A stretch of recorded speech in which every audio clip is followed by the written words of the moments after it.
PSC എഡ്യൂക്കേറ്ററിലേക്ക് സ്വാഗതം. ഇന്ന് നമ്മൾ നോക്കാൻ പോകുന്നത് ഭൂമിശാസ്ത്രത്തിന്റെ അടിസ്ഥാന തത്വങ്ങൾ എന്നുള്ള ഭാഗമാണ്. ഈ വീഡിയോയിലേക്ക് കടക്കുന്നതിന് മുമ്പ് എനിക്ക് നിങ്ങളടുത്ത് പറയാനുള്ള ഒരു കാര്യം എന്ന് പറഞ്ഞിട്ടുണ്ടെങ്കിൽ, നമ്മൾ ഈ ഒരു വീഡിയോ വെറുതെ കണ്ടുപോകില്ല. അതിന് പകരം നമ്മൾ ഈ വീഡിയോയിലൂടെ തന്നെ ഈ ഒരു ഭൂമിശാസ്ത്രത്തിന്റെ അടിസ്ഥാന തത്വങ്ങൾ കംപ്ലീറ്റ്ലി പഠിച്ചു കഴിയാണ്. അപ്പം ആദ്യം തന്നെ ചെയ്യേണ്ട ഒരു കാര്യം എന്നുണ്ടെങ്കിൽ നിങ്ങളൊരു ബുക്ക് എടുത്ത് വെക്കുക. ഞാൻ പറയുന്നതിൽ വേണ്ട കാര്യം അല്ലെങ്കിൽ ഇമ്പോർട്ടൻ്റ് എന്ന് തോന്നുന്ന കാര്യങ്ങൾ നിങ്ങൾ എഴുതി വെക്കുക. അതുപോലെ തന്നെ വീഡിയോ കഴിഞ്ഞതിന് ശേഷവും ഒന്നോ രണ്ടോ പ്രാവശ്യം ഈ എഴുതി വെച്ച കാര്യങ്ങൾ നിങ്ങൾ വായിച്ചു വെക്കുക. അങ്ങനെ ചെയ്യുന്ന സമയത്ത് നിങ്ങൾ ഈ ഒരു വിഷയം അല്ലെങ്കിൽ ഈ ഒരു ഭാഗം കംപ്ലീറ്റ്ലി പഠിച്ചു കഴിയും. അപ്പം നമുക്ക് വീഡിയോയിലേക്ക് കടക്കാം.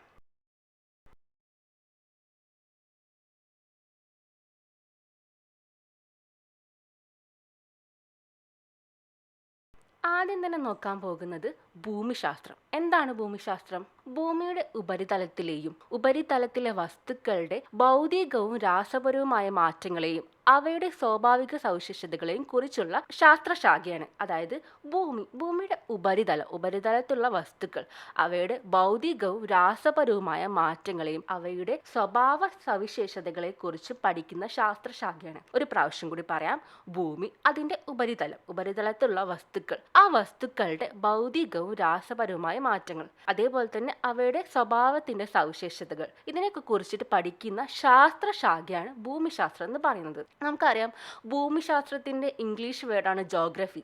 ഈ ജോഗ്രഫി എന്നുള്ള പദം ഉദ്ഭവിച്ചിട്ടുള്ളത് ഗ്രീക്ക് ഭാഷയിൽ നിന്നാണ്. ജിയോ എന്ന് പറഞ്ഞിട്ടുണ്ടെങ്കിൽ ഭൂമി എന്നും, ഗ്രാഫി എന്ന് പറഞ്ഞിട്ടുണ്ടെങ്കിൽ വിവരണവും എന്നാണ്. അപ്പോൾ ജിയോഗ്രഫി എന്ന് പറയുന്ന സമയത്ത് ഭൂമിയെക്കുറിച്ചുള്ള വിവരണം എന്നാണ് അർത്ഥം വരുന്നത്. ഈ ഒരു ഭാഗം നിങ്ങൾക്ക് കംപ്ലീറ്റ്ലി മനസ്സിലായെന്ന് വിശ്വസിക്കുന്നു. ഇനി നമുക്ക് നോക്കാനുള്ളത് കുറച്ച് ശാസ്ത്രജ്ഞന്മാരെ കുറിച്ചിട്ടാണ്. ജോഗ്രഫി ആയിട്ട് ബന്ധപ്പെട്ടുള്ള കുറച്ച് ശാസ്ത്രജ്ഞന്മാരെ കുറിച്ചിട്ടാണ്.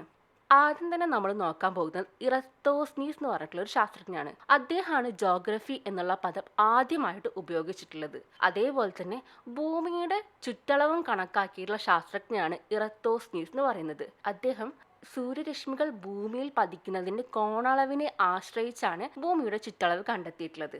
അപ്പോൾ ഇറത്തോസ്തീനസിനെ കുറിച്ചിട്ട് നമ്മൾ ആലോചിക്കുമ്പോൾ രണ്ട് കാര്യങ്ങളാണ്. ഒന്ന്, ജോഗ്രഫി എന്നുള്ള പദം ഇദ്ദേഹമാണ് ആദ്യമായിട്ട് ഉപയോഗിച്ചിട്ടുള്ളത്. അതേപോലെ തന്നെ ഭൂമിയുടെ ചുറ്റളവ്.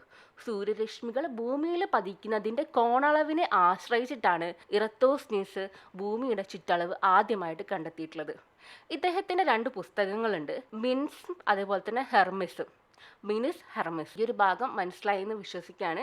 ഇറത്തോസ്തീനസ് ആലോചിക്കേണ്ട രണ്ട് കാര്യങ്ങൾ, ജോഗ്രഫി എന്ന പദവും അതുപോലെ തന്നെ ഭൂമിയുടെ ചുറ്റളവും. ഇനി അടുത്ത ഒരു ശാസ്ത്രജ്ഞനാണ് ടോളമി വളരെ ഇമ്പോർട്ടൻ്റ് ആയിട്ടുള്ള ഒരു ശാസ്ത്രജ്ഞനാണ്.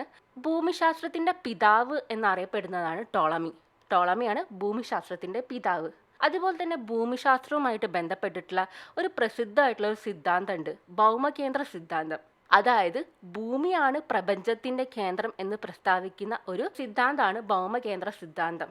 അദ്ദേഹത്തിന്റെ രണ്ട് പുസ്തകങ്ങളാണ് ജോഗ്രഫിയും അതുപോലെ തന്നെ അൽമജിസ്റ്റും. ഇത് രണ്ടും ഇമ്പോർട്ടൻ്റ് ആണ്. നമ്മൾ അത്രയും കാലം വിശ്വസിച്ചിരുന്ന ഒരു കാര്യമാണ് പ്രപഞ്ചത്തിന്റെ കേന്ദ്രം എന്ന് പറയുന്നത് ഭൂമിയാണ് എന്നുള്ളത്. ആ ഒരു ആശയം തെറ്റാണെന്ന് തെളിയിക്കപ്പെട്ടത് നവോത്ഥാന കാലഘട്ടമാണ്. അതുവരെ നമ്മൾ വിശ്വസിച്ചിരുന്നത് ഭൂമിയാണ് പ്രപഞ്ചത്തിന്റെ കേന്ദ്രം എന്നാണ്.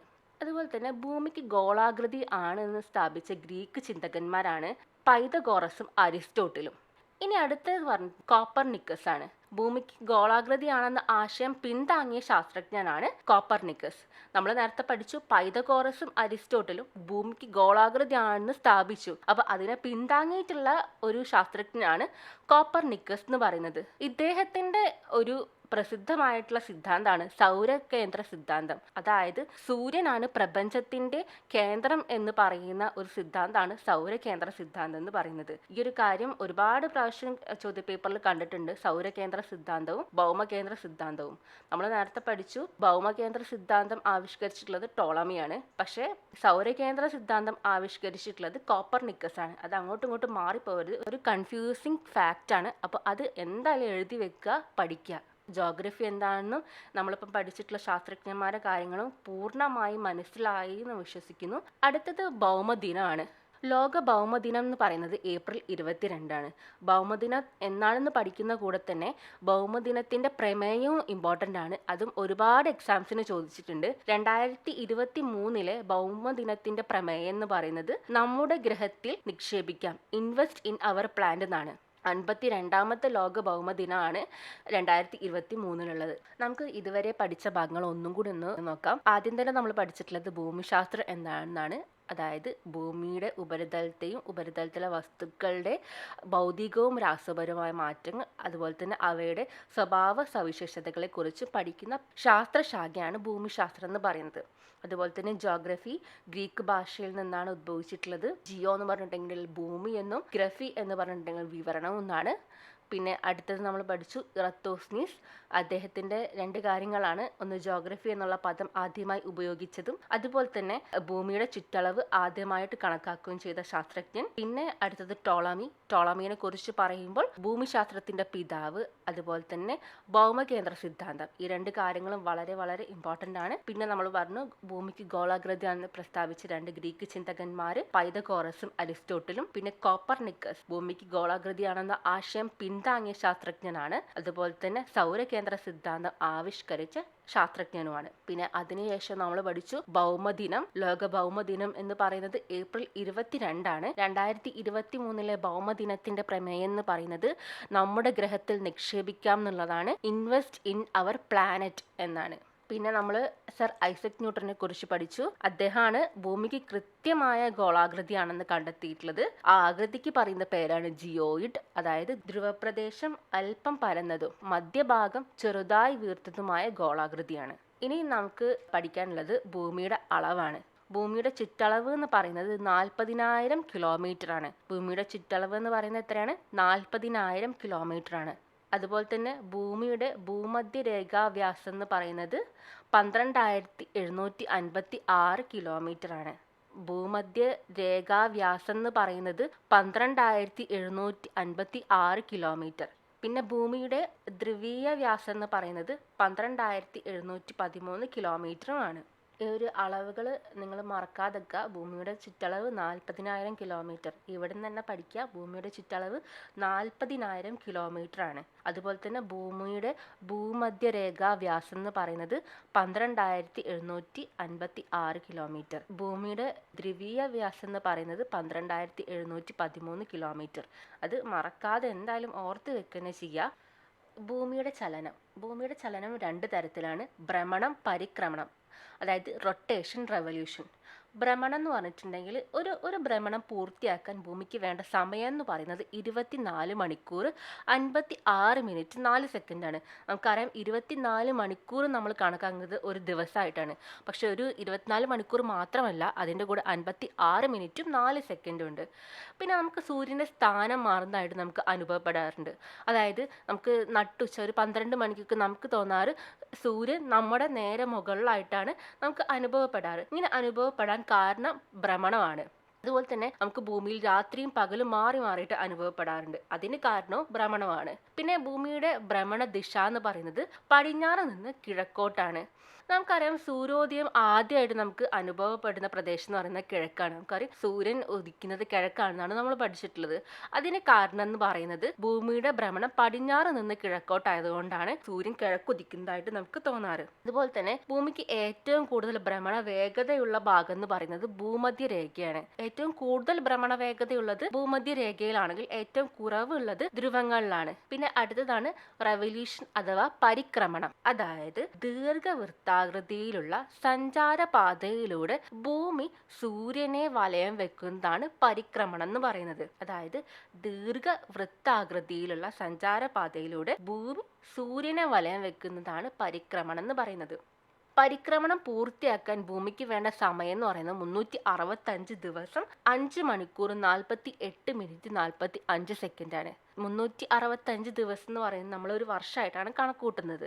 പക്ഷേ 365 ദിവസം മാത്രമല്ല, അതിൻ്റെ ഒപ്പം തന്നെ 5 മണിക്കൂർ 48 മിനിറ്റ് 45 സെക്കൻഡ് ഉണ്ട്. നമ്മൾ നേരത്തെ പഠിച്ചു ഭ്രമണം എന്ന് പറയുന്നത് 24 മണിക്കൂറാണെങ്കിൽ റെവല്യൂഷൻ പരിക്രമണത്തിന് വേണ്ടത് 365 ദിവസമാണ്. അതുപോലെ തന്നെ ഭൂമിയുടെ പരിക്രമണ വേഗത എന്ന് പറയുന്നത് 29.8 കിലോമീറ്റർ പെർ സെക്കൻഡ് ആണ്. അതായത് ഒരു സെക്കൻഡിൽ 29.8 കിലോമീറ്റർ പരിക്രമണ വേഗത ഉണ്ട് എന്നാണ് പറയുന്നത്.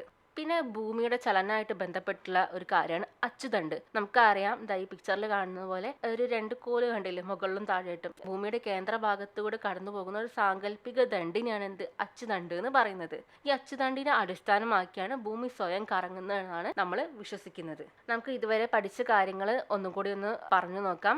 നമ്മൾ പഠിച്ചത് ഭൂമിയുടെ അളവാണ്. ഭൂമിയുടെ ചുറ്റളവ് എന്ന് പറയുന്നത് 40,000 കിലോമീറ്റർ ആണ്. ഭൂമധ്യരേഖ വ്യാസം എന്ന് പറയുന്നത് 12,756 കിലോമീറ്റർ ആണ്. പിന്നെ ധ്രുവീയ വ്യാസം എന്ന് പറയുന്നത് 12,713 കിലോമീറ്റർ ആണ്. ചുറ്റളവ് 40,000, ഭൂമധ്യരേഖാ വ്യാസം 12,756, ധ്രുവീയ വ്യാസം എന്ന് പറയുന്നത് 12,713 കിലോമീറ്ററും ആണ്. അടുത്ത 2 കാര്യങ്ങളാണ് ഭൂമിയുടെ ചലനവുമായി ബന്ധപ്പെട്ടിട്ടുള്ള ഭ്രമണവും പരിക്രമണവും, റൊട്ടേഷൻ, റെവല്യൂഷൻ. ഭ്രമണം എന്ന് പറഞ്ഞിട്ടുണ്ടെങ്കിൽ 24 മണിക്കൂർ 56 മിനിറ്റ് 4 സെക്കൻഡ് ആണ് ആവശ്യമുള്ളത്. സൂര്യന്റെ സ്ഥാനം നമുക്ക് മാറുന്നതായിട്ട് അനുഭവപ്പെടാൻ കാരണം, അതുപോലെ തന്നെ ഭൂമിയിൽ രാത്രിയും പകലും ഉണ്ടാവാൻ കാരണം, പിന്നെ ഭൂമിയുടെ ഭ്രമണ ദിശ എന്ന് പറയുന്നത് പടിഞ്ഞാറ് നിന്ന് കിഴക്കോട്ടാണ്. അതുകൊണ്ടാണ് സൂര്യൻ കിഴക്കുദിക്കുന്നതായിട്ട് നമുക്ക് അനുഭവപ്പെടുന്നത്. പിന്നെ നമ്മൾ പഠിച്ചു, ഭൂമിയിൽ ഏറ്റവും കൂടുതൽ ഭ്രമണ വേഗതയുള്ളത് ഭൂമധ്യരേഖയിലും ഏറ്റവും കുറവുള്ള ധ്രുവീയ പ്രദേശങ്ങളിലുമാണ്. പിന്നെ നമ്മൾ പഠിച്ചു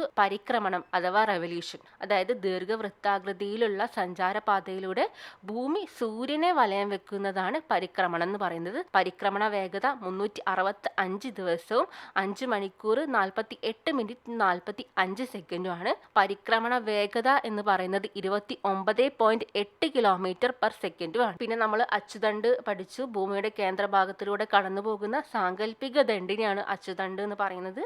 അപ്പം ഇന്ന് നമ്മൾ എടുത്തിട്ടുള്ള ഭൂമിശാസ്ത്രത്തിൻ്റെ അടിസ്ഥാന തത്വങ്ങൾ എന്ന് പറയുന്ന ഭാഗം നിങ്ങൾക്ക് പൂർണ്ണമായി മനസ്സിലായെന്നാണ് ഞാൻ വിശ്വസിക്കുന്നത്. നിങ്ങൾ എഴുതി വെച്ചിട്ടുള്ള ഇമ്പോർട്ടൻ്റ് ആയിട്ടുള്ള പോയിന്റ്സ് ഈ ഒരു വീഡിയോ ക്ലോസ് ചെയ്തതിന് ശേഷം ഇപ്പം തന്നെ ഇരുന്ന് വായിച്ചു നോക്കുക, അത് കിട്ടുന്നുണ്ടോ എന്ന് നോക്കുക. അപ്പം ഇനി ഈ ഒരു എടുത്തിട്ടുള്ള പോർഷൻസിന്ന് റിപ്പീറ്റ് ചെയ്ത് വന്നിട്ടുള്ള അല്ലെങ്കിൽ വരാൻ സാധ്യതയുള്ള ക്വസ്റ്റ്യൻസിൻ്റെ ഒരു വീഡിയോ നമ്മൾ അപ്ലോഡ് ചെയ്യുന്നതാണ്. അപ്പം ഇന്നത്തെ ഈ ഒരു വീഡിയോ ഇവിടെ അവസാനിക്കുകയാണ്. എല്ലാവർക്കും നന്ദി.